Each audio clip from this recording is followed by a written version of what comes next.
السلام علیکم، ست شری اکال، میں ہرمیت سنگھ اور آپ دیکھ رہے ہیں سچ ڈیجیٹل۔ آپ سب کا بہت شکریہ جس طریقے سے آپ ہمارے ساتھ جڑے ہیں۔ سب سے پہلے بات کریں گے اس وقت شام، ایران اور عراق ایک پیج پر ہے، جبکہ شامی باغیوں نے ایک اہم اعلان کیا ہے، اس کے حوالے سے بات کریں گے۔ مزاحمت کے وار بڑے تیز ہو چکے ہیں، اس پر بھی بات کرتے ہیں۔ ایران کے فوجی سیٹلائٹ پر بھی بات کرتے ہیں۔ بہت ساری خبریں ہمارے پاس پہنچی ہیں جو ہم چاہتے ہیں آپ کے ساتھ شیئر کریں، کیونکہ آپ کو بے خبر نہیں رکھنا، بلکہ سچ ڈیجیٹل کا کام یہی ہے کہ آپ کو گاہے بگائے باخبر رکھنا ہے۔ مزاحمت کی جانب سے اسرائیلی فوج کے ایویو میکس ڈرون کو مار گرایا گیا ہے اور اس پر قبضہ کر لیا جب وہ شمالی غزہ کی پٹی کے فضاؤں میں انٹیلیجنس مشن انجام دے رہا تھا۔ مغربی کنارے میں جھڑپیں جاری ہیں۔ نابلس مغربی کنارے کی بلاتا کیمپ کے قریب اسرائیلی قابض فوج کے زوفی دھماکہ خیز مواد سے بھی نشانہ بنایا گیا۔ نابلس میں جو مقبوضہ مغربی کنارے کے حشاشین محور پر اسرائیلی افواج کو گولیوں اور دھماکہ خیز مواد سے نشانہ بنایا گیا، جس کے بعد اسرائیلی انفینٹری فورس پر گھات لگا کر حملہ کیا گیا۔ نابلس کے مشرقی علاقے اور مقبوضہ مغربی کنارے کے بلا ترتیب کیمپ پر بھی حملہ کرنے والی اسرائیلی فوج کا سامنا گولیوں دھماکہ خیز مواد سے کیا گیا ہے، جس سے آپ اندازہ لگا سکتے ہیں کہ بھائی صاحب ان کا کتنا نقصان ہوا ہے۔ دوسرے نے آپ کو یہ بتاتے چلیں کہ اس وقت ایران اور ترکیہ، ایران اور روس کے وزرائے خارجہ دوحہ میں کل انہوں نے ملاقاتیں کی ہیں، جس میں شام میں باغیوں کی پیش قدمی پر تبادلہ خیال کیا گیا۔ شامی حزب اللہ کے افواج 13 سال قبل خانہ جنگی شروع ہونے کے بعد سے میدان جنگ میں اپنی سب سے بڑی کامیابی حاصل کی ہے، جس سے صدر بشار الاسد کو ایک تباہ کن دھچکا پہنچا ہے۔ کئی سالوں تک منجمد رہنے والی باغیوں کو کہ ہر اول دستوں نے گزشتہ ہفتے مرکزی شمال شہر حلب پر قبضہ کر لیا اور پھر جنوب کے شہر حمات کے مرکز تک جا پہنچے اور پہلی بار فوجی اہمیت کے حامل مرکزی شہر پر قبضہ جما لیا ہے۔ حماس کے عہدیداران نے کہا کہ بین الاقوامی ثالثوں نے فلسطینی گروپ اور اسرائیل کے درمیان غزہ میں جنگ بندی کے حوالے سے مذاکرات دوبارہ شروع کر رہے ہیں۔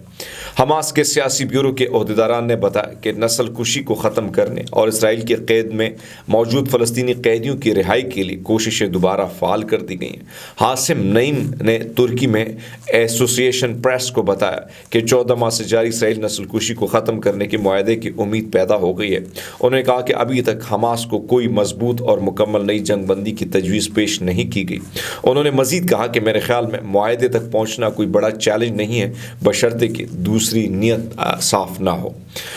اس وقت اسرائیل یعنی اسلامی جمہوری ایران نے فخریہ 1 سیٹلائٹ سیمرغ سیٹلائٹ لانچر کے ساتھ خلا میں بھیج دیا ہے اور کامیابی سے مدار میں اس کو پہنچا دیا ہے۔ جمعے کی صبح ایران کے فخر 1 سیٹلائٹ کو وزارت دفاع اور مسلح افواج کے تعاون کے بنے سیمرغ سیٹلائٹ کیریئر کے ذریعے خلا میں بھیجا گیا، جہاں مدار میں پہنچنے کے بعد اس نے سگنل بھیجنا شروع کر دیا ہے۔ سیمرغ سیٹلائٹ جو ہے وہ کیریئر مانع ایندھن سے چلنے والا سیٹلائٹ برادر راکٹس ہے، جسے وزارت دفاع اور مسلح افواج کے تعاون سے بنایا گیا۔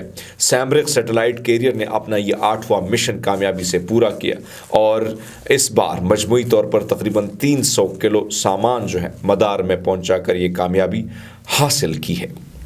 ایک طرف تو یہ سچویشن ہے، دوسرے نے المیادین نے رپورٹ کیا کہ القدس بریگیڈ نے نابلس بٹالین نے اعلان کیا کہ ان کے مجاہدین نے اسرائیلی قابض فوج IOF کا سامنا کیا۔ نابلس کے مشرقی علاقے اور بلاتا کیمپ پر حملہ کر رہی تھی۔ بریگیڈ کے مطابق مزاحمتی جنگجو نے میدان جنگ کی ضروریات کے مطابق اسرائیلی فوجوں اور گاڑیوں کو دھماکہ خیز مواد سے نشانہ بنا کر جو ہے کئی متعدد چیزوں کو جو ہے تباہ کیا ہے، اور اس میں اسرائیلیوں کی فورسز کے حوالے سے یہ خبریں آ رہی ہیں کہ وہاں پر کچھ زیادہ جو ہے ہلاکتیں یا زخمیوں کی تعداد ہے، جسے اسرائیل چھپانے کی کوشش کرتا ہے، لیکن مجاہدین کے مطابق انہیں کافی کامیابی ملی ہے۔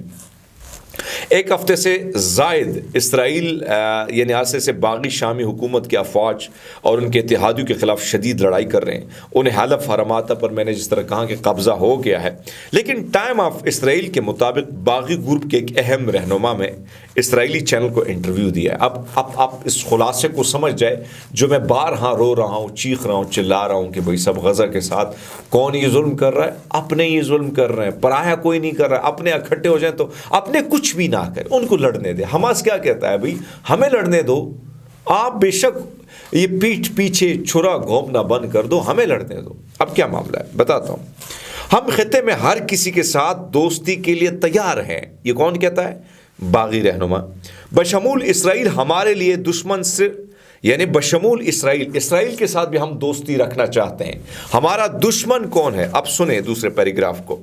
ہمارے لیے دشمن اسد حکومت ہے، حزب اللہ اور ایران ہے۔ لبنان میں حزب اللہ کے خلاف اسرائیل کی کارروائیوں نے ہماری بہت مدد کی ہے۔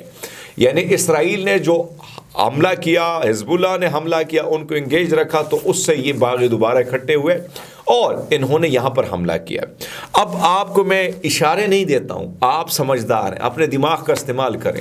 ایک طرف غزہ میں لڑائی ہے، ظلم ہے، زیادتی ہے، بارود پھینکا گیا ہے، غربت ہے، کھانا نہیں ہے، میڈیسن نہیں ہے، لوگوں پر سینیوں پر گولیاں ماری جا رہی، کھوپڑیوں میں گولیاں ماری جا رہی ہیں۔ ایک ایسے سچویشن میں اسرائیل کیا فائدہ اٹھا رہا ہے؟ جہاں جہاں باغی موجود ہیں، اسرائیل اپنی باڑ آگے کی طرف پھیلا رہا ہے، یعنی شام کے مختلف حدود میں داخل ہو رہا ہے اور وہاں پہ باڑ لگا رہے ہیں۔ باغی اپنی کلاشن کو پیچھے کی طرح نہیں گھماتے ہیں، کیونکہ اسرائیل ان کو سپورٹ کرتا ہے، اور وہ اسرائیل جو غزہ میں ظلم زیادتی کر رہا ہے۔ اب آگے ذرا دیکھیں، ایک طرف تو وہ باڑ لگا رہا ہے، تو دوسرے نے وہ کیا کر رہا ہے؟ ان کو سپورٹ کر رہا ہے۔ دوسرے نے بھی یہ باغی کہتے ہیں کہ بھائی صاحب ہماری لڑائی کسی کے ساتھ اور کسی کے ساتھ نہیں ہے، ہم حزب اللہ کو نہیں چھوڑیں گے، ہم ایران کو نہیں چھوڑیں گے، عراق کو نہیں چھوڑیں گے۔ لیکن عراق، ایران، حزب اللہ یہ سب ایک پیج پر ہے، اور وہ کس کے ساتھ کھڑے ہیں؟ غزہ میں۔ اور اگر میں مسلک کی بات کروں تو غزہ میں کون ہے؟ سنی ہے۔ یہ جو لڑنے والے ممالک ہیں ان کے لیے حق میں وہ شیعہ ہیں، اور یہ جو باغی ہیں یہ کہتے ہیں ہم سنی ہیں۔ اب آپ اندازہ لگا لیں کہ اس وقت نقصان کون دے رہا؟ حماس کے رہنما نے کیا بات کی کہ بھائی ہمارے پیٹھ پیچھے چھرا مت گھوم پہ، ہم آزاد ہو سکتے ہیں، آپ ہمیں چھوڑ دیں، ہم لڑنے کے لیے تیار ہیں۔ تو یہ ان کی سچویشن ہے۔